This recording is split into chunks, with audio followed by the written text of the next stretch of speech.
Park stood in the observation deck of the human diplomatic vessel, staring at the massive station floating in the darkness of space. The Galactic Council nexus was enormous, larger than any human city.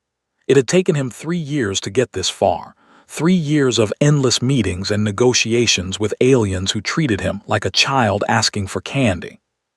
He straightened his suit and walked toward the shuttle bay. Today was supposed to be different. Today, the Council would finally vote on human colonization rights. At least, that's what it hoped. The council chamber was a circular room with seats arranged in tiers. 12 different alien species sat in their designated areas, some looking bored, others whispering among themselves. Took his place at the small human podium at the chamber's center. He felt like an insect under a microscope. "The human petition is recognized," announced Overseer, a tall creature with gray skin and too many eyes. His voice carried the tone of someone forced to acknowledge something unpleasant. "You may speak, Ambassador Park." Activated his. "Thank you, Overseer. For 3 years, humanity has operated under Council observation protocols. We've followed every rule, submitted every report, and proven our commitment to peaceful coexistence. Today, we formally request recognition of our 5 colony worlds and full voting rights within this Council." Didn't even look at the documents had prepared. "Your request is..." The words hit like a physical blow. "But we've met every requirement." "You've met nothing," interrupted. "Your species barely discovered faster-than-light travel a century ago. You are children playing with technology you don't understand. This council has maintained peace for over 2,000 years. We will not allow primitives to disrupt that peace." Felt his hands tighten into fists. He forced himself to stay calm. "Overseer, with respect, humanity has demonstrated..." Silence, eyes fixed on with something that looked like contempt. "There is another matter. The worlds you call colonies are illegal settlements in territorial space. The Empire has filed a complaint." A new alien stood up from the section. This one was covered in dark scales with sharp features. "The humans invaded our space without permission. They must leave immediately." His heart raced. "Those worlds were unclaimed. We followed all exploration protocols." "Your protocols are meaningless," the representative hissed. "Those systems have been marked as expansion territory for 3 centuries. You will abandon them within 30 days. The chamber erupted in discussion. Some council members nodded in agreement. Others looked uncomfortable but said nothing. Realized with growing horror that this decision had been made before he even entered the room. "Furthermore," continued, "we have reports of human military vessels harassing patrol ships. This is unacceptable behavior." "Those weren't military vessels," said, his voice rising. "Those were cargo ships defending themselves from pirates. Captain submitted full reports about the attacks." "Captain is not recognized by this council," said dismissively. "The matter is closed. Humanity will evacuate the 5 contested worlds within 30 days or face enforcement action." Stood frozen. 20 million people lived on those worlds. Families, children, entire communities built over 2 decades, and this council wanted them gone in a month. "I request a recess," said quietly. Granted 1 hour, looked pleased with himself. Walked back to the human delegation chamber, his mind racing. Captain was waiting for him there, along with the rest of the human diplomatic team. Commanded the Earth defense ships assigned to protect the delegation. She was young for a captain, barely 30, but her eyes held the sharpness of someone who had seen combat. "That bad?" asked. "Worse." Activated the quantum relay communicator. "Get me Earth, priority channel. I need to speak with Admiral and President Nam." The connection took a few minutes to establish. When the screen flickered to life, it showed 2 people. Admiral was an older man with gray hair and the bearing of someone who had spent 40 years in military service. President Nam was younger, but her expression was hard as steel. "Ambassador Park," President Nam said, "we saw the transmission. The whole thing was broadcast." "Then you know," said, "they're not just denying our petition. They want us to abandon the colonies, all of them, in 30 days. Admiral leaned forward. That's impossible. The logistics alone would take 6 months, and that's assuming we had somewhere to put 20 million people. They know that, said from behind. They're not expecting compliance. They're looking for an excuse. Silence filled the channel. Could see President Nam and Admiral exchanging glances. They were thinking the same thing he was. Ambassador Park, President Nam said slowly, you've done everything we asked. You've been patient, diplomatic, and professional, but I think we all know the truth now. The Council doesn't want peace with humanity. They want submission. Madam President said carefully, what are you suggesting? I'm suggesting that diplomacy has failed, she replied. Admiral, what's the status of Protocol Omega? The Admiral's expression didn't change. All assets are in position. We can activate within 24 hours. Felt a chill run down his spine. Protocol Omega was the contingency plan, the option nobody wanted to discuss. It meant war. We have another option, said, though he didn't believe his own words. We could negotiate for more time, offer concessions. No, President Nam said firmly. We've offered concessions for 3 years. We've followed their rules, respected their customs, and proven ourselves 100 times over. And what did it get us? Contempt. If we back down now, they'll never see us as equals.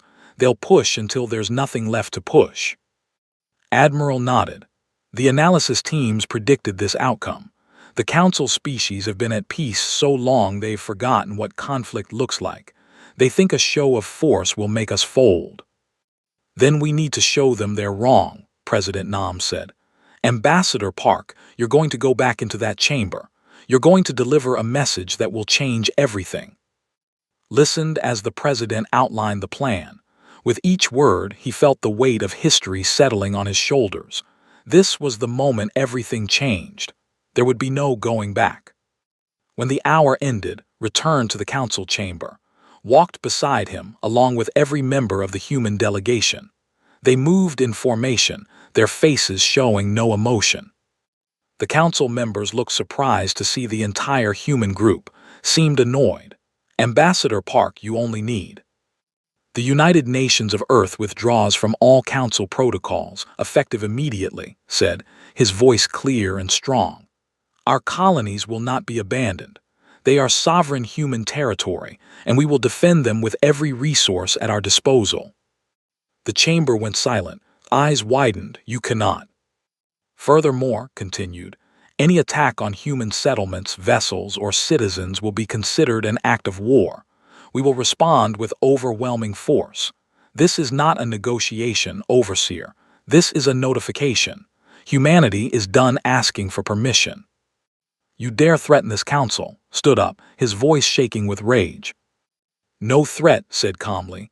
A promise. You wanted to know what humanity is capable of. You're about to find out. Activated her communicator. All human vessels, this is Captain. Execute departure protocol. We're going home. The human delegation turned and walked out of the chamber.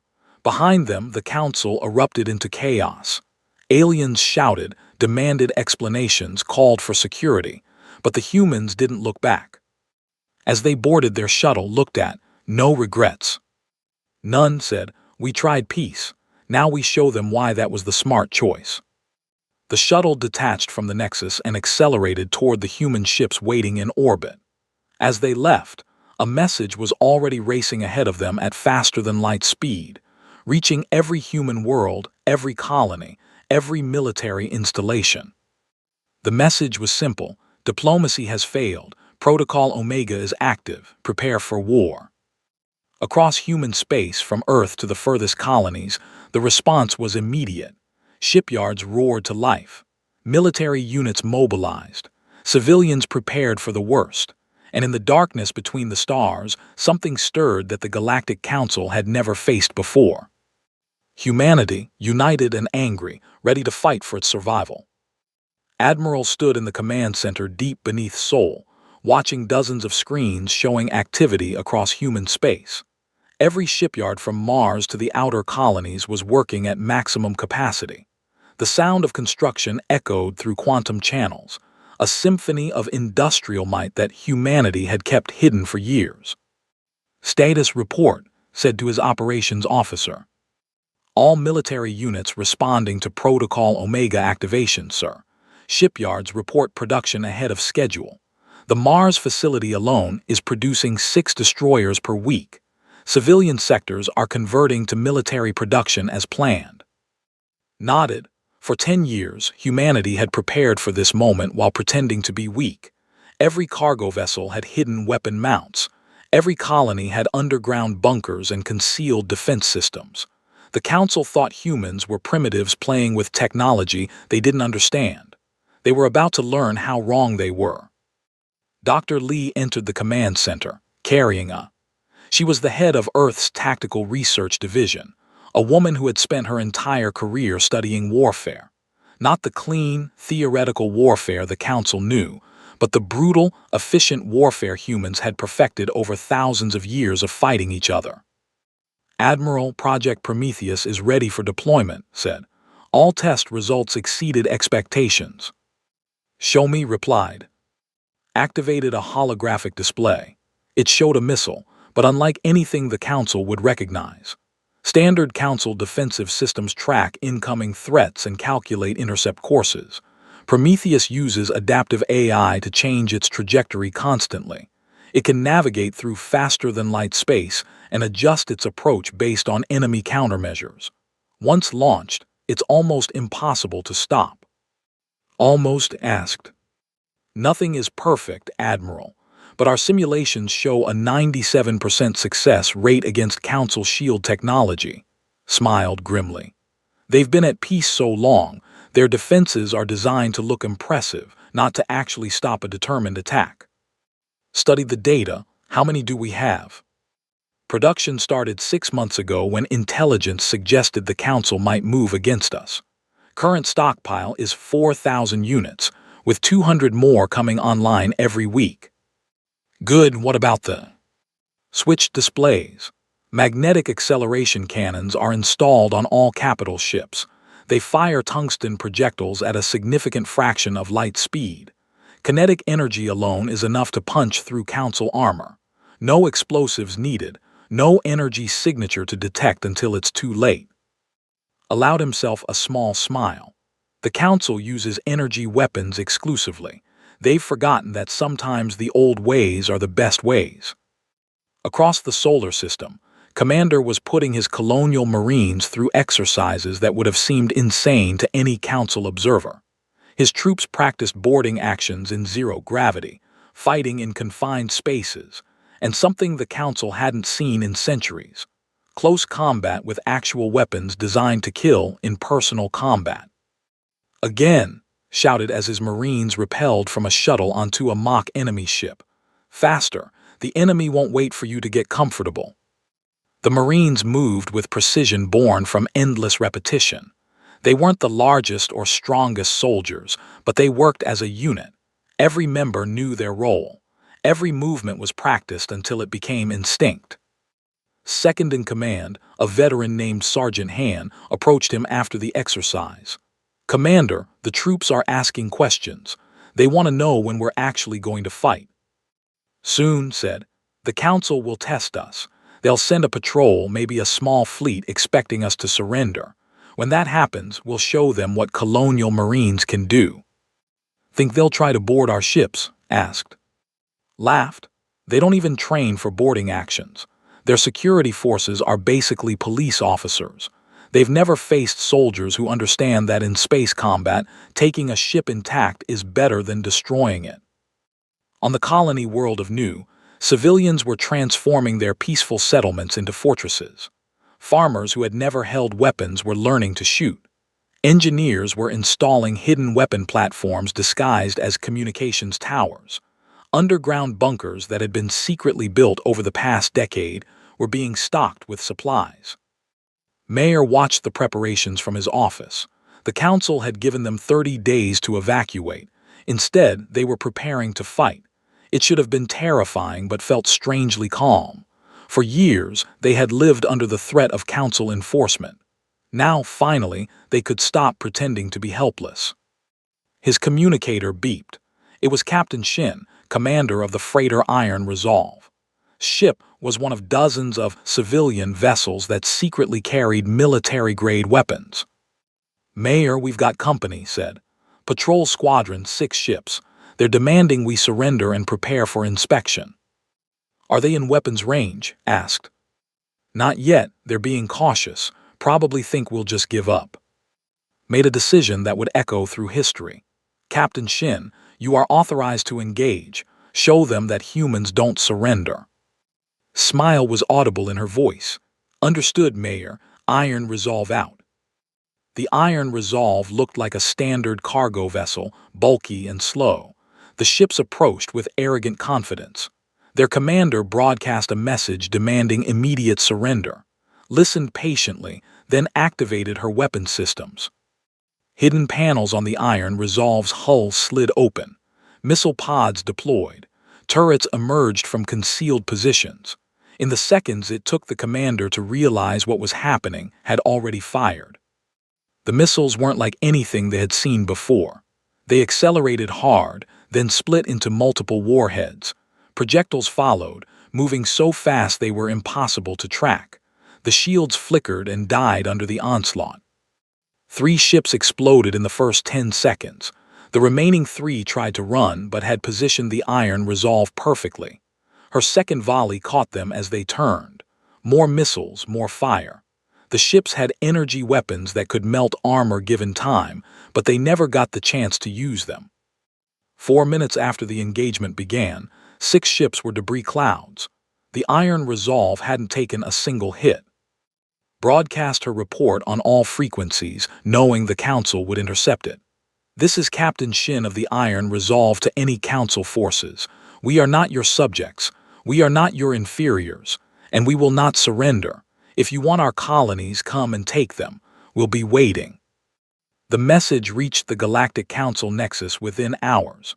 Overseer watched the battle recording 3 times, unable to believe what he was seeing. A single human cargo ship had destroyed 6 patrol vessels. It should have been impossible. "This must be their best warship," said to his advisors. "They're trying to intimidate us." Merchant Prince of the was less certain. "Overseer, our intelligence reports say humans have been building ships for years. If their cargo vessels carry this much firepower, what do their actual warships carry?" "It doesn't matter," snapped. "We cannot show weakness. The other young species are watching. If we allow humans to defy the Council, others will follow. We must respond with overwhelming force." Wanted to argue, but he could see it was pointless. His pride had been wounded. He would rather fight than admit he might have underestimated humanity. Back on Earth, Admiral watched the same recording and allowed himself a moment of satisfaction. The plan was working. The Council would escalate, sending a larger force. They would expect humanity to fold when faced with real military might. They had no idea what was waiting for them. Doctor entered the command center again. "Admiral, intelligence reports the Council is assembling a fleet. At least 300 ships, possibly more. They're calling it a peacekeeping operation." 300, repeated. "That's the largest Council fleet in over 2 centuries. "Yes, sir, they're taking this seriously." "Not seriously enough," said. "They're still thinking about peacekeeping. They're planning to intimidate us, not fight us. That's good. It means they haven't adapted yet." "Where do you think they'll strike?" asked. "New," said without hesitation. "It's the colony, the most visible symbol of human expansion. They'll want to make an example." "Then we should reinforce." "No," interrupted. "We're going to give them exactly what they expect. A seemingly undefended colony. And when they commit their forces, we're going to teach them what warfare really means." Across human space, the final preparations were complete. Weapons systems were charged. Troops were positioned. Intelligence networks mapped every Council ship movement. And in the shipyards, the final vessels of the first wave rolled out, ready for battle. Commander gathered his Marines for a final briefing. "Listen up. The Council is coming, and they think we're going to run. They've spent 2,000 years playing at peace while we spent 2,000 years perfecting war. Every battle we fought among ourselves, every mistake we made, Every lesson we learned in blood, it all led to this moment. We are going to show the galaxy what happens when you push humanity too far. The Marines responded with a roar of approval. They were ready. Captain stood on the bridge of her new command, the dreadnought Indomitable. It was the most powerful warship humanity had ever built, bristling with weapons that the Council didn't know existed. Around her, the crew worked with quiet efficiency. "All systems are green," her operations officer reported. "We're ready to deploy." Looked at the star map showing Council fleet movements. "Good. Let them come. Let them think they're overwhelming us with numbers. Then we'll show them that in war, quality matters more than quantity." The stage was set. The Council fleet was assembling, confident in their superiority. Humanity was waiting, weapons ready, united in purpose. The galaxy was about to witness something it hadn't seen in, a species fighting not for conquest, but for the simple right to exist as equals. And in the darkness between stars, both sides moved toward a collision that would change everything. Fleet Commander of the Dominion had commanded Council peacekeeping forces for 30 years without firing a shot in anger. His fleet of 300 warships represented the largest military deployment in 2 centuries. As he looked at the tactical display showing his armada approaching the human colony of Nu, he felt confident this operation would be quick and bloodless. Status report, ordered from his command throne aboard the flagship Eternal Peace. "All vessels in formation, Commander. We're 3 hours from the target system. Scanners detect minimal defensive activity. A few orbital stations, no significant military presence." Nodded, as expected. The humans are farmers and merchants, not warriors. Once they see our fleet, they'll realize resistance is futile. His second officer, a younger named, seemed less certain. "Commander, the intelligence report about the cargo ship that destroyed the patrol." "An isolated incident," interrupted. "Probably their only armed vessel and they got lucky against an unprepared patrol. We have 300 warships. Nothing they have can stand against us." What didn't know was that every moment of his approach was being watched. Admiral sat in his command center on Earth, tracking the Council fleet through a network of stealth sensors humanity had deployed months ago. The sensors were small, passive, and nearly invisible. The Council had no idea they were being monitored. "They're maintaining formation," reported the intelligence officer. "Predictable approach vector, standard patrol spacing. They're not expecting any resistance." "Perfect," said. "Captain, are you in position?" On the bridge of the Indomitable, responded immediately. "All human vessels are holding position as ordered, Admiral. We're running silent at the edge of the system. They haven't detected us." "Good. Wait for my signal. Let them commit fully before you reveal yourselves." Looked at her tactical officer. "What's the status on the surface installations?" "All weapon systems are powered down but ready. The mass drivers are loaded, missile silos are full. To their scanners, we look like civilian infrastructure." "That's the idea," said quietly. "Let them think we're helpless." On Nu's surface, Commander stood in what appeared to be an ordinary warehouse. Around him, Marines checked their equipment one final time. The warehouse was actually the entrance to an underground complex that held enough military hardware to defend a planet. "Reports from other positions?" asked. Sergeant checked her. "All Marine units are in place. Civilian evacuation to the deep bunkers is 90% complete. The remaining 10% are volunteers staying to operate the defense systems." "Make sure they understand the risk," said. "Once this starts, there's no guarantee we can protect everyone." "They understand, Commander. They're choosing to fight." Nodded grimly. These were civilians who had built farms and homes and families on this world. Now they were preparing to defend it with their lives. It made him proud and angry at the same time. The Council had forced this choice on them. The Council fleet emerged from faster-than-light travel at the edge of Nu's system. Studied the tactical display with satisfaction. The planet looked exactly as intelligence had described. A few orbital stations, minimal defenses, no military fleet in sight. "Open a channel to the colony," ordered. Mayer's face appeared on the screen. He looked tired but calm. "Fleet Commander, I presume." "Mayor, you are ordered to begin immediate evacuation of this planet. The Galactic Council has determined that Nu is illegally occupied territory. You have 24 hours to comply." Smiled slightly, "And if we refuse?" "Then we will forcibly remove you. We have 300 warships, Mayor. You have nothing. Please don't make this difficult." "I appreciate your concern," Commander said, his voice eerily calm. "But we're not leaving. This is our home. If you want it, you'll have to take it."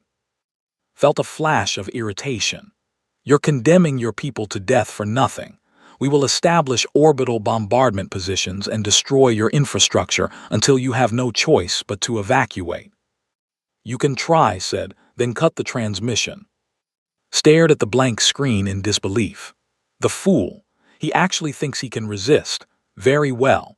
All ships move into bombardment formation around the planet.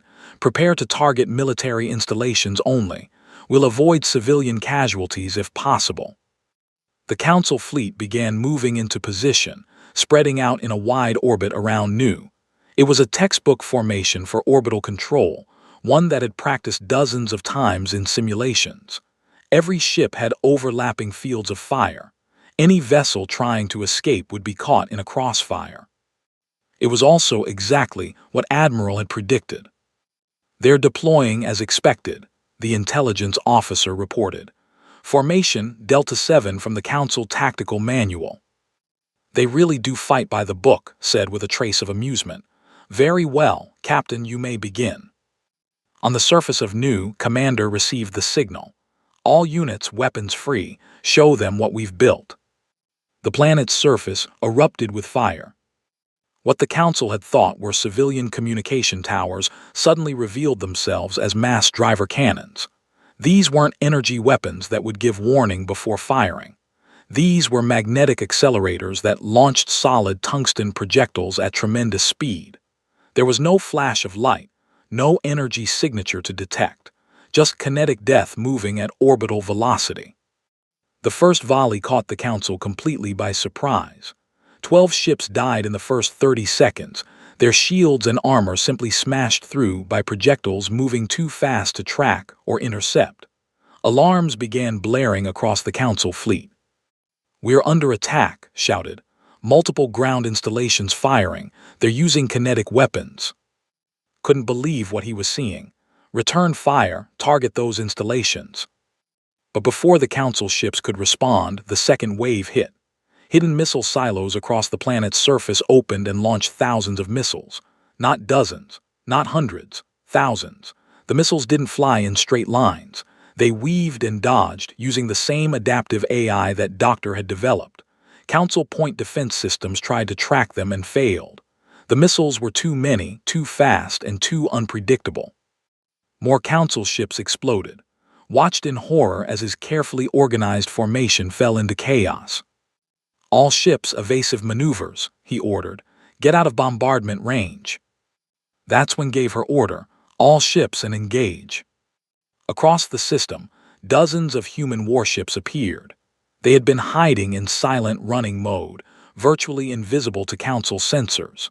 Now they powered up their weapons and struck from every direction. The Indomitable led the assault. Ship was larger than any Council vessel, bristling with and missile pods. Target their flagship, fire everything. The Indomitable's broadside was devastating. Projectiles crossed the distance in seconds, punching through the Eternal Peace's shields like they weren't there. Missiles followed, overwhelming the flagship's defenses. The great vessel shuddered under the impacts, its armor buckling.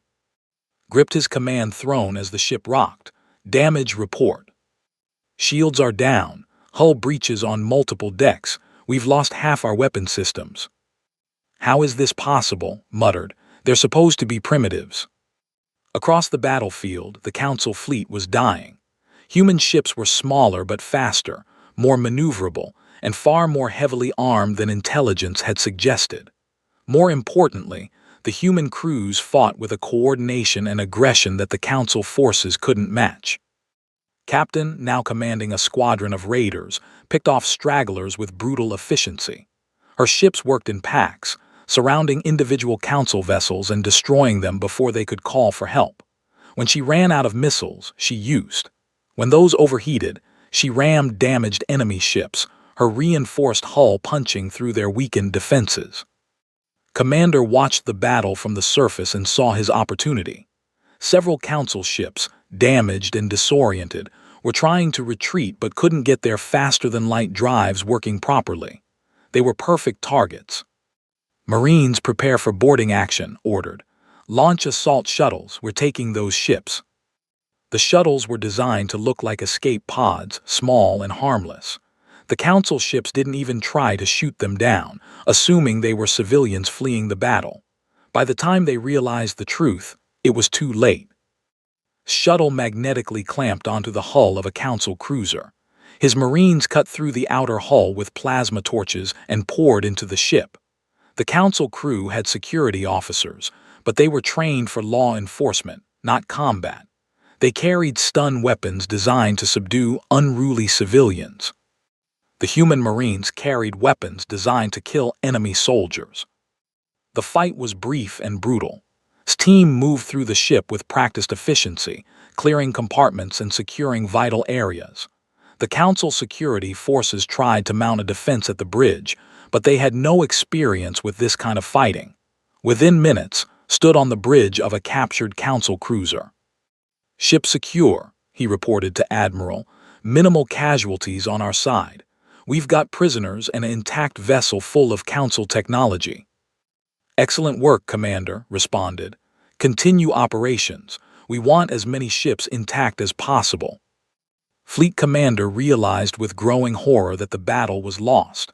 Of his 300 ships, over half were destroyed or captured. The remainder were scattered and disorganized. His flagship was crippled, barely able to maintain position. "All ships retreat," ordered. "Execute emergency faster-than-light jumps. Get out of here." But had anticipated this. Her raiders had spent the battle seeding the system's exit points with mines. As council ships tried to escape, they ran into weapons they couldn't detect until it was too late. More explosions lit up the darkness. Of the 300 ships that had entered the new system, fewer than 40 escaped. The rest were destroyed or captured. It was the worst military defeat the Galactic Council had suffered in over 1,000 years. Stood on the bridge of the Indomitable, surveying the aftermath. Debris floated everywhere. Rescue shuttles were already moving among the wreckage, pulling council survivors from disabled ships. Humanity would take prisoners, not execute them. There was still honor in this. Message from Admiral, her communications officer reported. His face appeared on screen. "Outstanding work, Captain. You've just changed the course of history." "Thank you, sir. What are your orders?" "Secure the system, treat the prisoners well. Let them see that we're not monsters, and prepare your ship for the next phase. The Council will retaliate. We need to make sure they regret it." As the human fleet regrouped and began recovery operations, a single message was transmitted toward Council space. It was from Ambassador, recorded before the battle began. "To the Galactic Council, you were warned. You were told that humanity would defend itself. You chose not to believe. This is the result. We don't want war, but we will not accept subjugation. The choice is yours. Make peace as equals or face the consequences." The message would reach the Council Nexus in hours, and when it did, the galaxy would understand that humanity was no longer asking for a seat at the table. They were taking it. The emergency session of the Galactic Council was chaos. Representatives from 12 species shouted at each other, their translators creating a cacophony of accusations and demands. Overseer stood at the center of it all, his multiple eyes darting between the various speakers, trying to maintain order. "This is unprecedented," shouted the representative. "We've lost over 260 ships. Our fleet is crippled." Merchant Prince, who had warned about underestimating humanity, spoke more calmly but with clear frustration. "I told this council we didn't understand what we were facing. The humans have been preparing for this. They weren't bluffing." They're primitives, insisted, though his voice lacked its earlier confidence. One battle doesn't change that. We need to mobilize our reserve fleets and crush them completely. With what? Asked. The ships we just lost represented 40% of our active military. The remainder are scattered across Council territory on patrol duties. It would take months to assemble another fleet of that size. A new voice spoke up. Fleet commander of the Sovereignty was a veteran military officer, one of the few council members with actual combat experience from the old wars. Overseer, with respect, we've made a critical error. We treated this as a police action when we should have recognized it as actual warfare. So what do you suggest? Asked coldly. I suggest we open negotiations immediately, said. We've lost this engagement. Continuing to fight will only cost more lives. His expression hardened. Absolutely not. We cannot show weakness. The younger species are watching. If we negotiate now, every species in Council space will think they can defy us. They already think that, pointed out. The news of our defeat at Nu is spreading. We can either negotiate from a position of relative strength now, or wait until we're even weaker. No, said firmly. We will escalate. We'll pull ships from reserve, activate the old war fleets, and deploy weapons we haven't used in centuries. We will show humanity what real power looks like. The council chamber erupted in debate again, but had made his decision. Pride and fear had overwhelmed reason.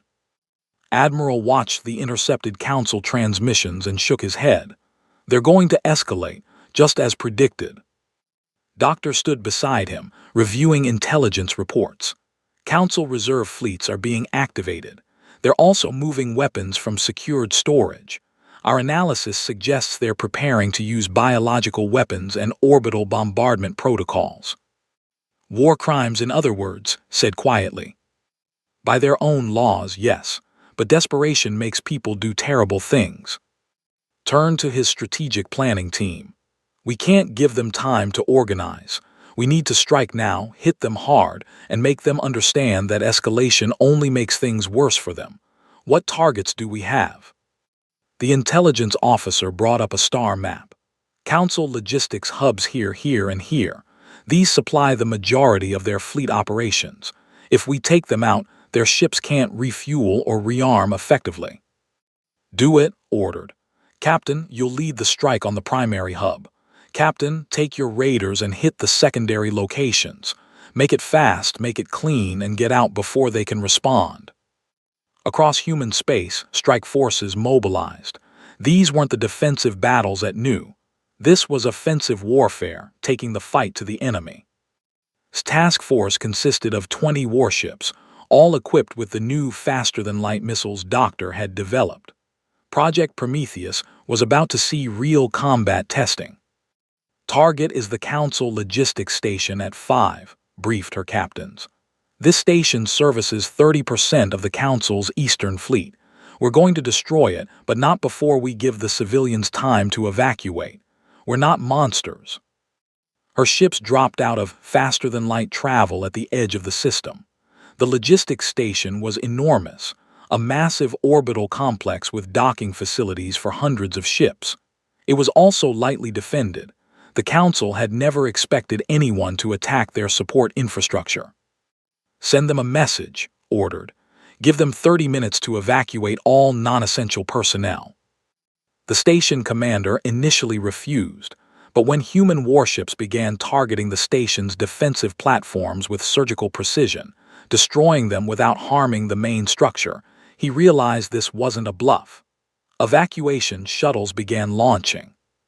30 minutes later to the second gave the order, fire Prometheus missiles. The missiles streaked through space, their AI guidance systems making them impossible to intercept. They punched through the station's weakened defenses and detonated deep within its structure. Secondary explosions followed as fuel stores and ammunition depots ignited. The massive station broke apart, tumbling into the planet's atmosphere below. Confirmed destruction, the tactical officer reported. No human casualties. Estimated civilian deaths are minimal. Most of the shuttles made it clear. Good, said. Move to secondary target. Let's keep them off balance. Raiders hit 3 smaller logistics points simultaneously. Her approach was different. Instead of destroying the facilities, her teams boarded them, seized whatever supplies and equipment they could carry, and then sabotaged the rest. It was faster and gave humanity valuable resources. "This is way better than destroying everything," told her crew as they loaded stolen Council fuel cells onto their ships. "Why blow it up when we can use it ourselves?" But the most devastating strikes came from an unexpected direction.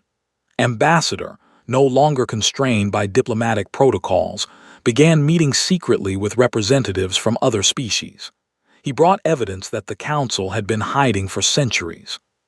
"Your species pays tribute to the Council for protection," explained to the representative from a species that had joined the Council 200 years ago. "But look at these financial records. The Council takes 30% of your gross production. In exchange, they provide what?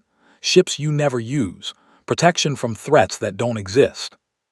The representative, a being named, studied the documents. "How did you get these?" "We captured them from Council ships at New," said. "Your species has been paying billions in resources every year. For what? The Council hasn't fought a war in centuries.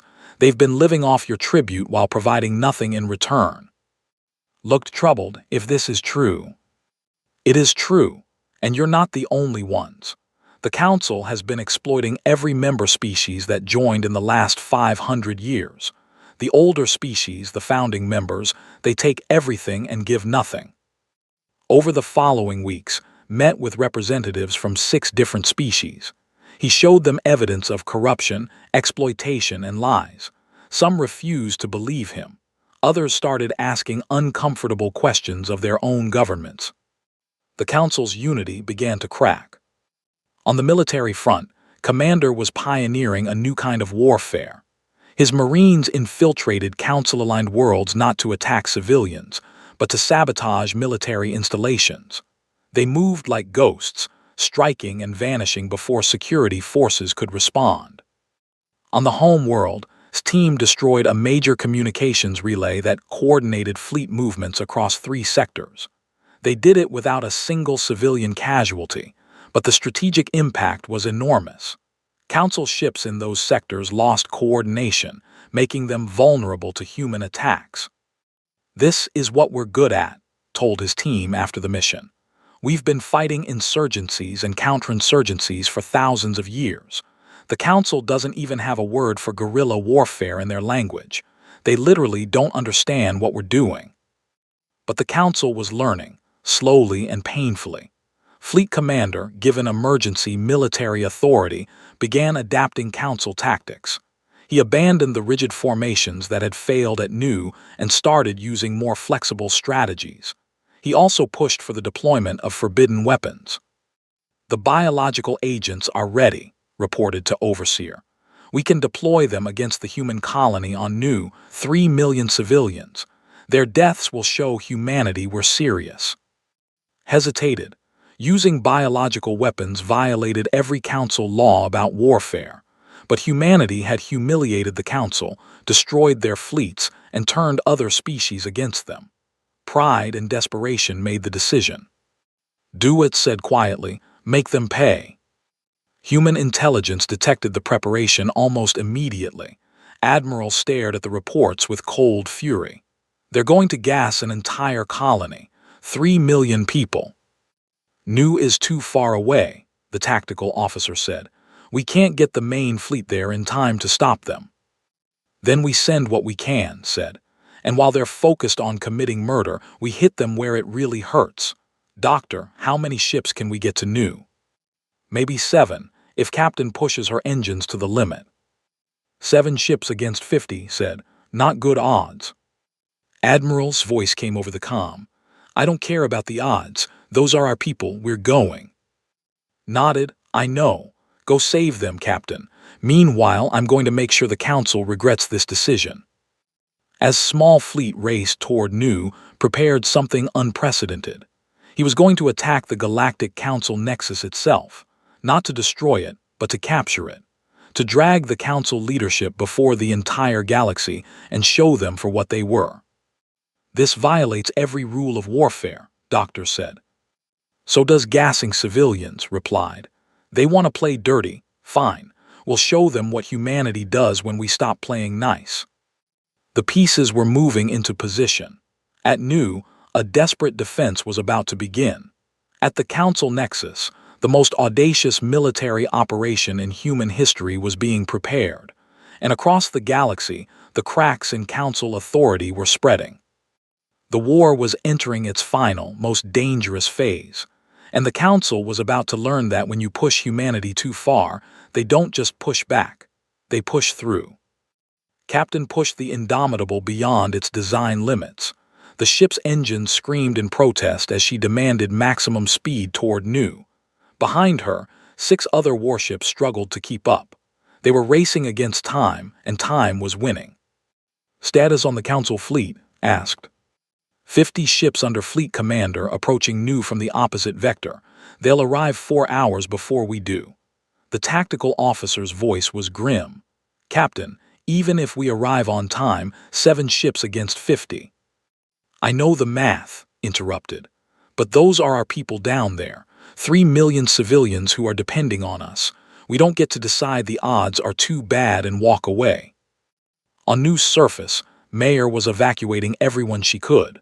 Civilian transports launched constantly, packed beyond capacity. But 3 million people couldn't be evacuated in 4 hours.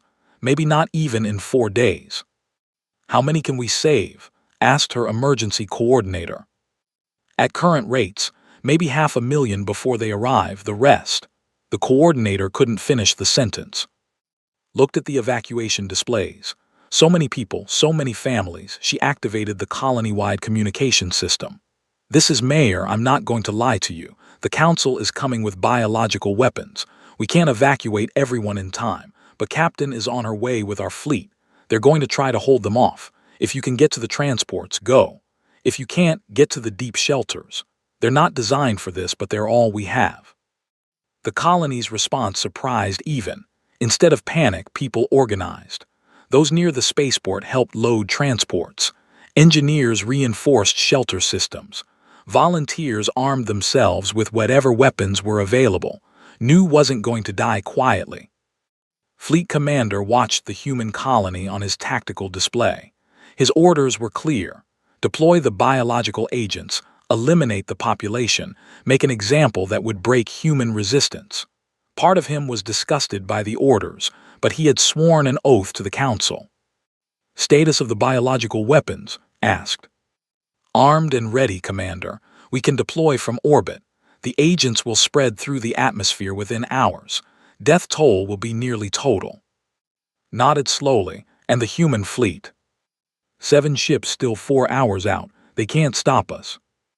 What didn't know was that Commodore's raiders had been shadowing his fleet for 2 days. Her ships were smaller, designed for stealth and speed. While focused on his target, positioned her forces for a desperate gamble. We can't beat 50 warships, told her captains over the secure channel. But we can slow them down. We hit them from behind, target their engines, make them choose between chasing us or continuing to Nu. They'll kill us, one captain said flatly. Probably, agreed. But every minute we buy is more civilians evacuated. That's the mission, buy time. Commander and his Marines were aboard the transports leaving Nu, but not as evacuees. They were preparing for boarding actions. If the Council ships got close enough, teams would assault them directly, fighting in their corridors and disabling them from within. This is insane, Sergeant said as she checked her weapons. We're going to board ships that are trying to gas a planet. Insane is the right word, agreed. But if we can take out even one ship carrying those biological weapons, that's one less threat to the people below. Sometimes insane is all we have. The Council fleet arrived at Nu exactly on schedule, moved his ships into deployment formation, preparing to release the biological agents. His sensors detected the civilian transports fleeing the planet, but he had orders not to target them. The Council wanted the population dead, but they wanted to maintain the pretense that they weren't complete monsters. That's when attacked. Her raiders came from behind at maximum speed, firing everything they had at the Council fleet's engines. Missiles and fire tore into the unsuspecting ships. 3 Council vessels lost propulsion immediately. 2 more were damaged badly enough to fall out of formation. "Where did they come from?" demanded. "Unknown, Commander. They must have been hiding in the asteroid field." "Return fire, destroy those ships." 20 Council warships broke formation to chase raiders. It was exactly what she wanted. Her ships scattered, leading their pursuers on a wild chase through the outer system. The Council ships were faster, but crews knew every trick of evasive flying. "We've got their attention," reported 2, "but we can't hold them forever." "You don't have to," responded. "Just keep them busy, we're almost there." The remaining 30 Council ships continued toward Nu. Was frustrated but not deterred.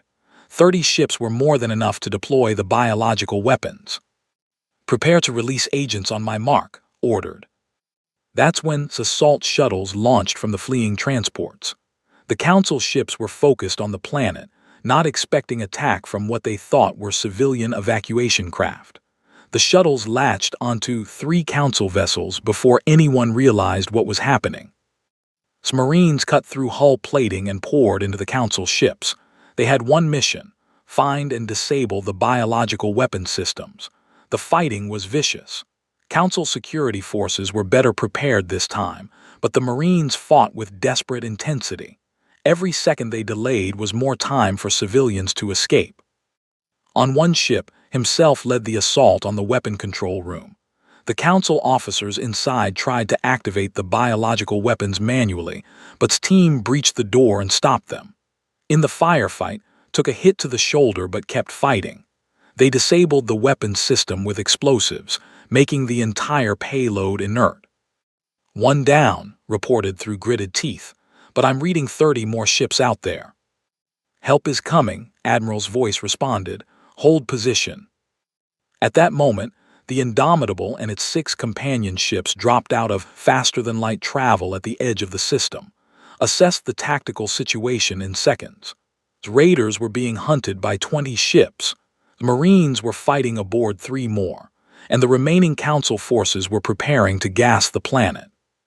"All ships maximum combat speed," ordered. "Target the vessels in bombardment position. Fire Prometheus missiles full spread. Don't give them time to think." The human warships accelerated into the system, weapons blazing. Prometheus missiles streaked ahead, their AI guidance systems picking out the Council ships carrying biological weapons. The missiles were too smart to be fooled, too fast to be stopped. They found their targets with terrible accuracy. 4 Council ships carrying biological agents exploded. 5 more were crippled. Watched his fleet falling apart and made a decision he knew would haunt him. "All ships retreat," he ordered. "This operation is aborted." But wasn't letting them leave. "Pursuit course. Don't let those weapons leave this system." The battle became a running fight.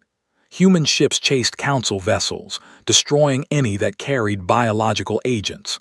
The ships without the forbidden weapons were allowed to flee. Was making a statement. Normal warfare she could accept, but not genocide. While the battle at Nu raged, Admiral executed his own plan. The human battleship Unconquerable, sister ship to the Indomitable, dropped out of faster-than-light travel near the Galactic Council nexus. With it came 50 warships, appearing from nowhere in the heart of Council space. The Nexus's defensive fleet scrambled to respond, but they were undermanned and unprepared. Most of their forces were at Nu or scattered across the galaxy. This assault was perfectly timed. Doctor, aboard the Unconquerable, deployed a weapon the Council had never seen, an electromagnetic pulse designed specifically to disable Council shield technology. The Nexus's defenses flickered and died. Human Marines launched from assault craft and stormed the station. The fighting inside the Nexus was brief. The security forces surrendered when they realized the humans weren't killing prisoners. Within 2 hours, Admiral stood in the Council chamber itself, with Overseer and the other Council leaders under guard. "This is an act of war," protested. You declared war when you tried to gas 3 million civilians, replied coldly. Now you're going to face justice. Activated the station's galaxy-wide broadcast system. Every species in Council space could now see and hear what happened next. Ambassador stepped forward in hand. People of the galaxy, began. For 2,000 years, the Galactic Council has claimed to represent peace and order. But what you're about to see will show you the truth. He presented evidence of everything. The exploitation of younger species, the corruption and graft, the refusal to protect species under Council authority, and finally, the orders to deploy biological weapons against a civilian population. These are the leaders who claim moral authority, said. These are the beings who called humanity primitive and violent. Judge for yourselves who the real savages are. The reaction across the galaxy was immediate and explosive. Species that had supported the Council began demanding answers. Council security forces at the Nexus refused to follow orders, some even joining the humans. The entire structure of galactic governance was collapsing. At noon, the last Council ships fled.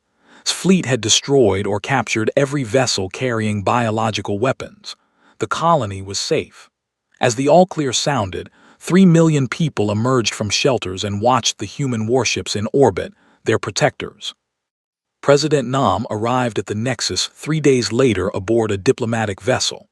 She met with Admiral and Ambassador in the Council chamber, with the detained Council leadership watching. Madam President, Overseer said, trying to maintain dignity despite being under guard, you've won your war. What are your terms? Looked at him with cold eyes. Terms? You think this is about conquest. We didn't want your territory or your wealth. We wanted recognition as equals. You have it, said bitterly. Is that not enough? No, replied. Because in 6 months or 6 years you'll forget this lesson and try again. The Council structure is broken. It allows species like yours to exploit others without consequence. That ends now. Over the following weeks, with representatives from 50 different species, humanity helped craft a new galactic government. The old Council was dissolved. War crimes tribunals were established, and the others who had ordered the biological attack were tried and convicted by a jury of species from across the galaxy. The new Galactic Assembly had strict rules about member rights and protections. No single species could dominate. Military force required unanimous approval. And humanity, the species that had been dismissed as primitive, held a permanent seat with veto power. Ambassador stood before the first session of the new assembly. We didn't fight this war because we love violence, he said. We fought because the alternative was to live on our knees. Let this be a lesson to everyone here. True peace doesn't come from the strong dominating the weak. It comes from mutual respect backed by the will to defend it.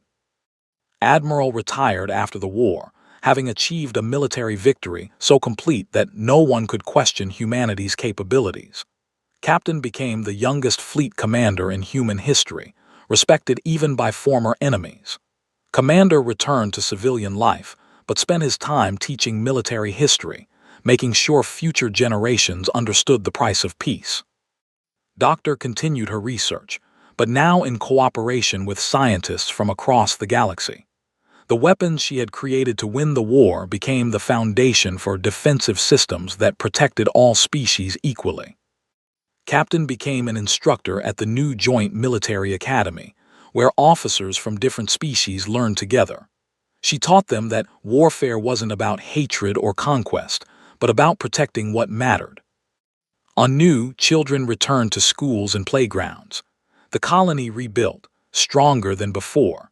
In classrooms, teachers told the story of the war not as a tale of glory, but as a reminder of what happens when diplomacy fails. Remember, a teacher told her students, using the same words Commander had once spoken, we didn't fight because we loved war. We fought because we had to.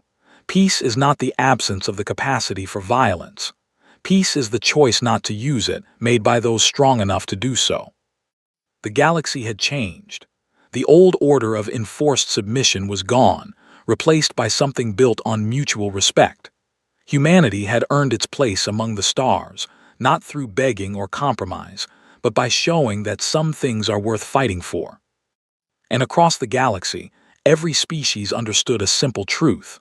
Humanity was not to be trifled with, not because they were the strongest or the most advanced, but because they were willing to do whatever it took to protect their own. They had learned warfare through thousands of years of fighting each other, and when they finally turned that knowledge outward, the galaxy had no answer. The war was over, a better peace had begun, and humanity stood as equals among the stars, respected because they had proven they could not be broken.